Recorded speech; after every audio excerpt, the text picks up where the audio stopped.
ഇന്നലെ ആലപ്പുഴയിൽ നടന്ന ഒരു യു ഡി എഫിൻ്റെ സ്വീകരണ യോഗത്തിൽ കെ സി വേണുഗോപാലും ആഭ്യന്തരമന്ത്രി രമേശ് ചെന്നിത്തലയും വളരെ നല്ലൊരു സൂചന നൽകിയിട്ടുണ്ട്. അത് വളരെ ശക്തമായ ഒരു സൂചനയാണ്. അതായത് ഈ പിണറായി വിജയൻ്റെ വക്കാലത്ത് ഏറ്റെടുത്ത് യു ഡി എഫുകാരെ തല്ലിച്ചതച്ച ഒറ്റ പോലീസുകാരനെയും വെറുതെ വിടില്ല എന്ന് പറഞ്ഞു. നമ്മളൊക്കെ കരുതിയിരുന്നത് രമേശ് ചെന്നിത്തല ആഭ്യന്തരമന്ത്രി ആകുമ്പോൾ മൊത്തം കോംപ്രമൈസ് ചെയ്യുന്നതാണ് നമ്മളൊക്കെ ആദ്യ കാലങ്ങളിൽ ചർച്ച പലപ്പോഴും പറഞ്ഞിരുന്നത്. എല്ലാം രക്ഷപ്പെട്ടു പോകുമെന്ന്, കൂടുതൽ നല്ല തസ്തികൾ കയറി ഇരിക്കുമെന്നൊക്കെയാണ്. പക്ഷേ അങ്ങനെ അല്ല എന്ന് തന്നെ വളരെ വ്യക്തമായ സൂചനയാണ് രമേശ് ചെന്നിത്തല ഇപ്പോൾ നൽകിക്കൊണ്ടിരിക്കുന്നത്. ഇപ്പോൾ ഈ കെ സി വേണുഗോപാലും കൂടെ പറയുമ്പോഴത്തേക്കും അതിൽ ഇരട്ടി ശക്തിയായിട്ടുണ്ട്. ഇന്നലെ ഇന്നുമായിട്ട് കെ സി വേണുഗോപാലിന് കേരളത്തിൽ എത്തിയതിന് ശേഷം അദ്ദേഹം നൽകുന്ന അദ്ദേഹത്തിന്റെ പ്രസ്താവനയിൽ ഒരു വല്ലാത്ത ഒരു കാർക്കശ്യം നിലനിൽക്കുന്നുണ്ട്. ശ്രദ്ധിച്ചു കാണും, ശ്രദ്ധിച്ചോ? ഉണ്ട്. ഇന്ന് സതീശന് നേരെ അദ്ദേഹം ഒരു പ്രസ്താവന നടത്തിയിട്ടുണ്ട്. അത് മാത്രമല്ല, ഇന്നലത്തെ ഈ ഒരു പ്രസംഗം ഞാൻ അന്തം വിട്ടുപോയി.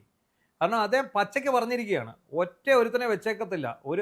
ഒരു പ്രവീൺ എന്ന് പറഞ്ഞൊരു കോൺഗ്രസ് നേതാവ്, DCC പ്രസിഡന്റ് ആണോ, യൂത്ത് കോൺഗ്രസിന്റെ പ്രസിഡന്റ്, ഈ എം പി പ്രവീണിന്റെ തല അടിച്ചു കീറിയോ ഒരുത്തനുണ്ട്, ഒരു CI. അയാളെ നോക്കി വെച്ചേക്കാണ്. അയാൾ എവിടെ ഉണ്ടെന്ന് കണ്ടെത്തി അയാൾക്കെതിരെ കർശന നടപടി ഉണ്ടാവണം എന്ന് അദ്ദേഹം പറഞ്ഞിരിക്കുകയാണ്.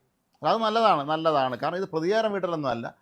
മര്യാദയ്ക്ക് ജോലി ചെയ്യുന്നതിന് പകരം ഇമ്മാതിരി രാഷ്ട്രീയക്കാരൻ്റെ ഈ എർത്തുകളായിട്ട് നടന്ന് അവൻ്റെ ഏഷണി പറഞ്ഞ് അവൻ്റെ വക്കാലത്ത് ഏറ്റെടുത്ത് കൊട്ടേഷൻ എടുത്ത് ഇത് രാഷ്ട്രീയ കക്ഷിപ്പെട്ട തല്ലാൻ പോയാലേ പണി കിട്ടും എന്നുള്ളൊരു ഉറപ്പാണ്. ഇപ്പം ആഭ്യന്തരമന്ത്രി രമേശ് ചെന്നിത്തല ആ വേദിയിലുണ്ടായിരുന്നു. അദ്ദേഹം പറഞ്ഞ ഒരു കാര്യമുണ്ട്. ആദ്യം സർക്കാർ കയറിയതിനു ശേഷം ആദ്യം ഉത്തരവിട്ടത് ഈ SIT രൂപീകരിക്കുന്നതായിരുന്നു. അതായത് AD തോമസിനെയും അജയ് ജുവൽ കുര്യാക്കോസിനെയും മർദ്ദിച്ച പോലീസുകാരെ കണ്ടെത്താൻ വേണ്ടിയുള്ളതാണ്. ഇത് സാധാരണ പോലീസ് മർദ്ദനമല്ല, ശരിക്കും ഒരെണ്ണം കൂടി ഇതിനകത്ത് ആവശ്യമുണ്ട്. സത്യം പറഞ്ഞാൽ പത്തനംതിട്ടയിലെ MG കണ്ണൻ എന്ന് പറയുന്ന യൂത്ത് കോൺഗ്രസിന്റെ മുൻ ജില്ലാ പ്രസിഡന്റ് ജീവിച്ചിരിപ്പില്ല എങ്കിൽ പോലും അതിന് ഉത്തരവാദികളായവർ ഇവർ തന്നെയാണ്, ഈ പോലീസുകാർ. ആ പോലീസ് മർദ്ദനം, കണ്ണന്റെ തല അടിച്ച് കീറി, കണ്ണന് ഗുരുതരമായ ക്ഷതം തലയ്ക്ക് സംഭവിച്ചു. അത് കണ്ണൻ അത് അത്ര സീരിയസ് ആയിട്ട് എടുക്കാതെ പോയതാണ്.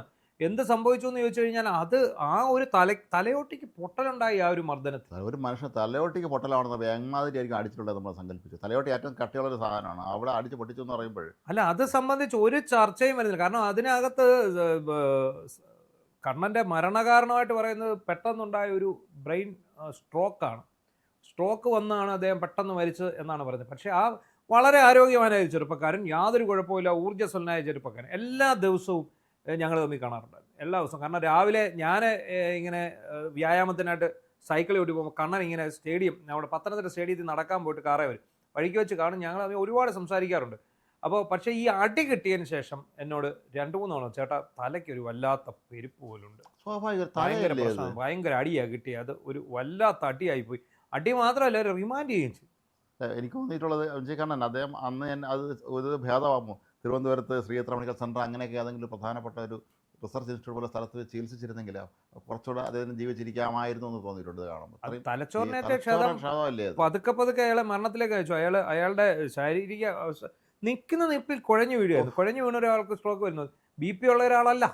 അതാണ് നമ്മൾ ശ്രദ്ധിക്കേണ്ടത്. അങ്ങനെയുള്ള ഒരാൾ അയാളുടെ ശാരീരിക ഘടന ആകെ തെറ്റിച്ചു കളഞ്ഞു. ഇതുപോലെ അടി കൊണ്ട് മരിച്ചാണ്. അടി കിട്ടി, പക്ഷേ വർഷങ്ങൾക്ക് ശേഷം മരണമടഞ്ഞ ആളായിരുന്നു പഴയ യൂത്ത് കോൺഗ്രസിന്റെ ജില്ലാ പ്രസിഡന്റ് ആർ ഇന്ദുചൂടൻ.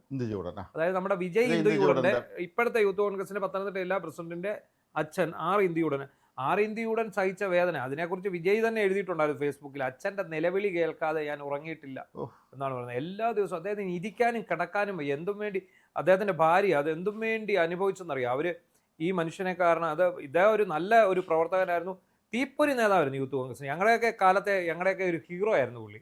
ചെറുപ്പത്തിൽ ഞങ്ങൾക്ക് ഇദ്ദേഹത്തെ, ഈ ആർ ഇന്ദുചൂടൻ എന്ന് പറയുന്ന അത്ര നല്ല നേതാവായിരുന്നു. ഈ മനോജ് എബ്രഹാമാണ് അത് അടിച്ച് ശരിക്കും ആ മർദ്ദനമാണ് മരണത്തിലേക്ക് അയച്ചത്. അതേപോലെ കണ്ണന്റെ മർദ്ദനം, ഇതേപോലെ ജീവച്ഛേദങ്ങളായിട്ട് ഒരുപാട് യൂത്ത് കോൺഗ്രസ്സുകാർ വീടുകളിലുണ്ട്. അവർക്കൊക്കെ ശാരീരിക പ്രശ്നമുണ്ട്. ഇപ്പൊ ഈ പറയുന്ന തോമസിന് വരെ ഉണ്ട് ആ വിഷയമുണ്ട്. അല്ല, കെ സി വേണുഗോപാൽ അവിടെ എടുത്തു വന്നൊരു കാര്യമുണ്ട്. AD തോമസിനെ ഞങ്ങൾ സ്ഥാനാർത്ഥിയാക്കാൻ പാർട്ടി തീരുമാനിച്ചപ്പോൾ എതിർത്തിരുന്നവരുണ്ട്, പാർട്ടി വിട്ടുപോയവരൊക്കെ ഉണ്ട്. അവർ മനസ്സിലാക്കണമെന്ന് പറഞ്ഞത് അത് എന്തുകൊണ്ടാണ് AD തോമസിനെ സ്ഥാനാർത്ഥിയാക്കിയെന്നുള്ളത്. പാർട്ടിക്ക് വേണ്ടി ആ മർദ്ദനമേറ്റ ഒരാളെന്നുള്ള നിലയിൽ തന്നെ ആയിരിക്കും അത് മുൻഗണന കൊടുത്തിട്ടുള്ളത്. അതിന് തന്നെയാണ്. ഇത് മാത്രമല്ല, AD തോമസ് ചെടിച്ചട്ടി കൊണ്ട് അടിച്ചല്ലോ രക്ഷാപ്രവർത്തനം. അത് DYFIക്കാർ. അന്ന് പോലീസിന്റെ പണി DYFIക്കാർക്ക്, ഇവിടുത്തെ ഗുണ്ടകൾക്കും കഞ്ചാവ് കച്ചവടക്കാർക്കും വരുന്നു. അവന്മാരായിരുന്നു പോലീസിന്റെ പണി ചെയ്തുകൊണ്ടിരുന്നത്. ആരെങ്കിലും കരിങ്കൊടിയായിട്ട് ഇറക്കിയാൽ, രാജാവിന് നേരെ കരിങ്കൊടി കാണിച്ചാൽ അപ്പോൾ അടിച്ച് തീർത്തേക്കുക. എല്ലായിടത്തും ഇവന്മാർ ഗുണ്ടകളെ ഇറക്കി. മാത്രമല്ല ഇവന്മാർ മരുന്നടിച്ചിട്ട് നിൽക്കുന്നതുകൊണ്ട് ഭയങ്കര ഫോഴ്സ് ആയിരിക്കും അതിന് അവരടിക്കുമ്പോഴേ. ഈ വടിയെടുത്ത് അല്ലെങ്കിൽ ചട്ടിക്കെടുത്ത് അടിക്കും. നമ്മളിപ്പോൾ ഈ ചെടിച്ചട്ടിയൊക്കെ എടുത്ത് അടിക്കുന്നു. ചുമ്മാ 10 അടി തലയ്ക്ക് കിട്ടിയാലും നേരെ വരുന്ന നായകന്മാരൊക്കെ സിനിമയിലാണ് ഉള്ളത്. ഈ ചെടിച്ചട്ടിയൊക്കെ വെച്ച് ഒരു അടി ഒരുത്തന് കിട്ടിയ എത്ര കിലോ വെയിറ്റാ തലയിലോട്ട് ചെന്ന് വീഴുന്നത്. കുഞ്ഞുകളിക്കാരിയാണ്. നമ്മളൊരു ഹെൽമെറ്റ് വെക്കാതെ ഒരു അപകടത്തിൽപ്പെടുന്നത്. വേണുഗോപാൽ ഇക്കാര്യം പ്രസംഗിക്കുമ്പോൾ എനിക്ക് ഓർമ്മ വന്നൊരു കാര്യം, പണ്ട് വർഷങ്ങൾക്ക് മുമ്പ് അദ്ദേഹം MLA ആയിരുന്ന സമയത്ത് ആലപ്പുഴയ്ക്ക് ലാസ്റ്റ് ചാർജിന് അദ്ദേഹം അദ്ദേഹം മർദ്ദനേറ്റു. രാജേഷ് ദീപാൻ ആയിരുന്നു അന്നത്തെ SP എന്ന് ഇത്ര സംശയമുണ്ട്. അതോ നോർത്ത് ഇന്ത്യൻ ഒരു IPS ഉദ്യോഗസ്ഥനായിരുന്നു. MLA ആണ് എന്ന് കൂടെയുള്ളവർ പറഞ്ഞിട്ട് പോലും അവർ അടി നിർത്തിയില്ല. അവർക്കെല്ലാം അറിയാം ഇത് ആളാരാണോ അവർക്കെല്ലാം അറിയാം. എന്നിട്ട് പോലും അവർ വീണ്ടും മർദ്ദനം. അതിഭീകരമായ കേസ് വേണമെന്ന് മർദ്ദനേറ്റിരുന്നു. അപ്പോൾ അതുകൊണ്ട് ഇവരൊക്കെ തല്ലുകൊണ്ട് തന്നെയാണ് അവരൊക്കെ രാഷ്ട്രീയത്തിൽ ഉയർത്തുന്നത്. അപ്പോൾ അതുകൊണ്ട് തന്നെ അടി കിട്ടിയവൻ്റെ വിഷമവും വേദനയും ഒക്കെ അവർക്ക് നന്നായിട്ട് മനസ്സിലാവും. അതുകൊണ്ടുകൂടി തന്നെയായിരിക്കും കേസ് വേണം അക്കാര്യത്തിൽ ഒരു ശക്തമായ നിലപാട് ഇപ്പോൾ സ്വീകരിച്ചിരിക്കുന്നത്. അല്ല, ന്യായമായ കാര്യത്തിന് ഇപ്പം അങ്ങനെയാണെങ്കിൽ ഇവിടെ അടികൊള്ളാൻ ഏറ്റവും യോഗ്യത SFIക്കാർക്ക് DYFIക്കാർക്കോ ഒരാവശ്യമില്ലാത്ത കാര്യത്തിനെല്ലാം അവന്മാർ ഇറങ്ങി കുഴപ്പമുണ്ടാക്കും. അല്ലേ? ഇപ്പം ഞാൻ പറയാം, ഈ എന്താണ് ഇവിടെ സംഭവിച്ചത്? നവകേരള യാത്ര എന്ന് പറയുന്ന പിണറായി വിജയൻ്റെയും കൂട്ടുകാരുടെയും കക്കൂസോട് കൂടിയ ബസ്സിലുള്ള യാത്ര, നാട്ടിൽ വന്ന് അണ്ടിപ്പരിപ്പും പാലും നെയ്മീനും ഒക്കെ കഴിക്കുക, ഇങ്ങനെ പോവുക. എത്ര രൂപ ചെലവുണ്ട്? നാട്ടുകാരുടെ കാശ് കൊണ്ടാണ് ഇത് മൊത്തമുണ്ട്. ഇവർ സർക്കാരിൻ്റെ ഖജനാവിൽ നിന്നുള്ള പൈസയുണ്ട്, ഇവർ പിരിച്ചെടുത്ത പൈസയുണ്ട്, കള്ള് കച്ചവടക്കാരൻ്റെയും പാറവട ലോബിയുടെയും കഞ്ചാവ് കച്ചവടക്കാരൻ്റെയും പൈസയുണ്ട്.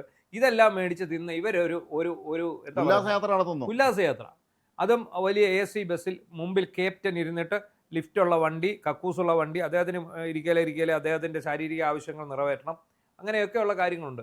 ഇതിനെല്ലാം പോയതിന് നാട്ടുകാരുടെ പണമെടുത്ത് ധൂർത്തടിച്ച ഏകാധിപതിയെ നാട്ടുകാർ കരിങ്കൊടി കാണിക്കുന്നു. അതിന് നാട്ടുകാരുടെ പ്രതിനിധിയായിട്ടാണ് യൂത്ത് കോൺഗ്രസ്സുകാർ കരിങ്കൊടി കാണിച്ചത്. BJPക്കാരും കാണിച്ചിട്ടുണ്ടല്ലോ. ഇവരും കാണിച്ചിട്ടില്ലേ? ഇവർ 82 കർണാടക മന്ത്രിസഭയുടെ കാലത്ത് മന്ത്രിമാരെ വഴി തടഞ്ഞവരല്ലേ? അപ്പോൾ എന്നിട്ട് അതിൻ്റെ പേരിൽ ഈ പാവപ്പെട്ട യുവാക്കളെ ജീവച്ഛവമാക്കി. 1-2 പേരെങ്കിലും ഇപ്പം ജീവച്ഛവമായിട്ട് കിടപ്പുണ്ട്. ഇതിനകത്ത് അടി കൊണ്ട് ചെടിച്ചട്ടിക്ക് അടിച്ചു. ഇവർ മാത്രമല്ല, CPMൻ്റെ ഗുണ്ടകളെ ഇറക്കി അടിച്ചു. ഇവര് എന്നിട്ട് ഇയാൾ എന്ത് നേടി? ഇയാളുടെ ഇതിനകത്തൂടെ തെക്കോടൊക്കെയുള്ള നടപ്പ് കാരണം ഇവർ ഒരു വഴിക്കായി എന്നുള്ളത് ഇപ്പൊ എല്ലാവരും പറയുന്നത്. ജയിക്കാൻ സാധ്യതയുള്ളവർ പോലും അതുകൊണ്ടാണ്. അപ്പോൾ എന്താണെങ്കിലും അത് പറഞ്ഞതിൽ ഇപ്പം ഓരോരുത്തർ അതിന് പ്രതികരണവുമായിട്ട് രംഗത്ത് വന്നിട്ടുണ്ട്. ഇതെന്താണ് വെള്ളരിക്കാപട്ടണമാണ്? ഇപ്പം നമുക്കറിയാം, കോടതി തന്നെ ഇതിനകത്ത് ഈ മറ്റേ രക്ഷാപ്രവർത്തകരെ രക്ഷപ്പെടുത്താൻ വേണ്ടി കോടതിയുടെ ചില നിരീക്ഷണങ്ങളുണ്ടായിരുന്നു. അത് കണ്ട് ഈ രക്ഷാപ്രവർത്തകർ അങ്ങ് കോൾമയിർ കൊണ്ടാണ് നടക്കുന്നത്, ഞങ്ങൾ വലിയ സംഭവമാണ്, പാട്ടുമൊക്കെ പാടി നടക്കുകയാണ്. പക്ഷേ ഇത് കാലം മാറി വരും. ഇത് വെറുതെ അല്ല. നിങ്ങളുടെ മനസാക്ഷിയോട് തന്നെ ചോദിക്കണം, നിങ്ങൾ എന്തിനു ചെയ്തു? നിങ്ങൾ അർമാദിച്ചു. യുവമാരും അടിച്ചിട്ടായിരിക്കും നിന്നത്. അതെ, ഈ പൊടി ദിയാസന തിന്നാൻ പറഞ്ഞു, സജിന പറഞ്ഞില്ല, MDMA കുറച്ച് വാരി തിന്നെ. ഇതുപോലെ വാരി തിന്നേച്ചൊക്കെ ആയിരിക്കും യുവന്മാരൊക്കെ നടക്കുന്നത്. നമുക്കറിയില്ല. എന്താണെങ്കിലും ശരി, ശക്തമായ സൂചനയാണ് തന്നിരിക്കുന്നത്. അതിനകത്ത് കടുപ്പിച്ച് തന്നെയാണ് KC വേണുഗോപാൽ പറഞ്ഞത്. KC വേണുഗോപാൽ പറഞ്ഞതിനൊപ്പം തന്നെയാണ് രമേശ് ചെന്നിത്തലയുടെ അഭിപ്രായം. അതുകൊണ്ട് നമുക്കറിയാം, എല്ലാ ആശാന്മാരും പണി മേടിക്കും. ഇപ്പോൾ സർക്കാർ കയറിയിട്ടേ ഉള്ളൂ. അത് വെറുതെ പണി മേടിക്കുകയല്ല, നിയമത്തിൻ്റെ വഴിയിൽ നിന്നുള്ള പണിയെ കൊടുക്കുക. അല്ലാതെ ഒരുമാതിരി പിണറായി വിജയനെ പോലെ പെരുമാറുക. മാത്രമല്ല, യുവമാരെല്ലാവരും ഇപ്പോൾ ആളെയും വിളിച്ചുകൊണ്ട് കയറി ഇറങ്ങണം. മന്ത്രി ഓഫീസും മന്ദിരങ്ങളിലൊക്കെ അടുക്കള വരെ കയറി ചെന്ന് ഞാൻ നിങ്ങളുടെ ആളാണ്, എൻ്റെ അപ്പവും പണ്ട് നിങ്ങളുടെ പ്രസ്ഥാനക്കാരനായിരുന്നു എന്നൊക്കെ പറഞ്ഞ്. ഞാൻ 1-ാം ക്ലാസ്സിൽ പഠിക്കുമ്പം KSUവിലായിരുന്നു എന്നൊക്കെ പറഞ്ഞുകൊണ്ട് നടക്കാനുള്ള ഒരു നീക്കമാണ്. എന്താണെങ്കിലും ഈ 2 നേതാക്കന്മാരുടെ ഇന്നലത്തെ ആ ഒരു പ്രസ്താവന വളരെയേറെ പ്രതീക്ഷ നൽകുന്നു. ഇത് ഇനി ഒരു സർക്കാരും, അടുത്ത സർക്കാർ മാറി വരുന്നുടനെ ഇമാതിരി പണി കാണിക്കരുത്. ഒരു പാവപ്പെട്ട മനുഷ്യരെ തല്ലിക്കൊല്ലാം എന്ന് കരുതരുത്. ഇത് ജനാധിപത്യമാണ്, ഇത് ഭരണഘടനയുള്ള ഒരു രാജ്യമാണ്.